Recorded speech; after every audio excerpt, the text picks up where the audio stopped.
Hello everyone. तो कल हमने बात करी थी information as to cognizable offences की, यानी एफआईआर। तो आज हम देखेंगे information as to non cognizable cases and investigation. So section 174 BNSS का ये कहता है कैसे इंफॉर्मेशन एंड इन्वेस्टिगेशन हो सकती है नॉन कॉग्निजेबल ऑफेंसेस में। तो नॉन कॉग्निजेबल ऑफेंस की डेफिनेशन सीआरपीसी में दी गई थी सेक्शन 2L में। अब सेक्शन 2O डिफाइन करता है नॉन कॉग्निजेबल ऑफेंसेस की। तो क्लॉज 1 में कहा गया है जब officer in charge of police station को किसी नॉन कॉग्निजेबल ऑफेंस की सूचना मिलेगी within the limits non cognizable में कॉग्निजेबल ऑफेंसेस के अंदर था, कोई भी लिमिट्स में अगर कॉग्निजेबल ऑफेंस होता है तो पुलिस ऑफिसर वो रिकॉर्ड करेगी। लेकिन नॉन कॉग्निजेबल ऑफेंस में विद इन लिमिट है, तो यानी आउटसाइड लिमिट की जुरिस्डिक्शन नहीं होगी पुलिस ऑफिसर के पास। So within the limits of such police station, वो पुलिस स्टेशन के एरिया के अंदर ही अगर कोई नॉन कॉग्निजेबल ऑफेंस कमिट हुआ है तो वो पुलिस ऑफिसर या तो खुद से या तो किसी और के द्वारा वो इंफॉर्मेशन रिकॉर्ड करेगा and enter the substance of the information in a book to be kept by such officer in the form as the state government may by rules prescribed in this behalf।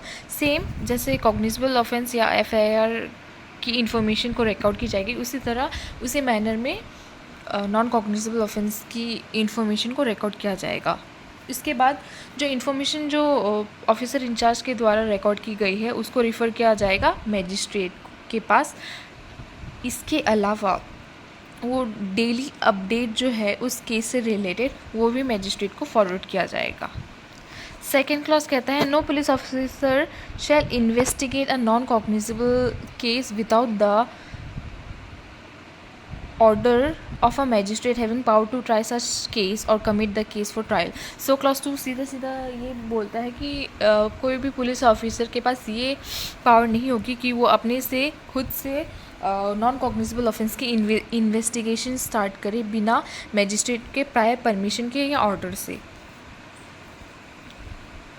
Clause 3 कहता है जब उस police officer को magistrate के द्वारा order मिल जाएगी then the police officer shall proceed to the investigation. उस पुलिस ऑफिसर के पास सिर्फ इन्वेस्टिगेशन की ही पावर होगी, अरेस्ट करने की नहीं। जैसे कॉग्निजेबल केसेस में officer in charge of police station के पास पावर होती थी कि वो इन्वेस्टिगेट भी कर सकता है, अरेस्ट भी कर सकता है without the orders of the magistrate.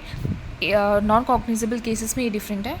यहाँ without the order of the magistrate ना तो वो इन्वेस्टिगेट कर सकता है ना वो अरेस्ट कर सकता है, और अगर मैजिस्ट्रेट की ऑर्डर या परमिशन मिल गई तो वो बस इन्वेस्टिगेशन तक ही लिमिटेड हो सकता है। उस officer in charge of the police station के पास पावर ऑफ अरेस्ट नहीं है नॉन कॉग्निजेबल केसेस के अंदर। देन हमारा फोर्थ क्लॉज क्या कहता है, जहाँ दो से ज़्यादा ऑफेंसेस होंगे किसी भी केस में और उनमें से एटलीस्ट वन कोई एक जो है वो कॉग्निजेबल केस है, तो उस केस को ओवरऑल कॉग्निजेबल केस की तरह डील करेंगे रिगार्डलेस 2 से ज़्यादा वहाँ नॉन कॉग्निजेबल ऑफेंसेस होंगे।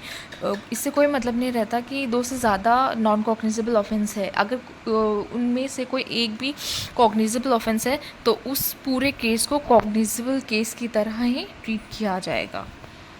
So that's all for today. Thank you so much for watching.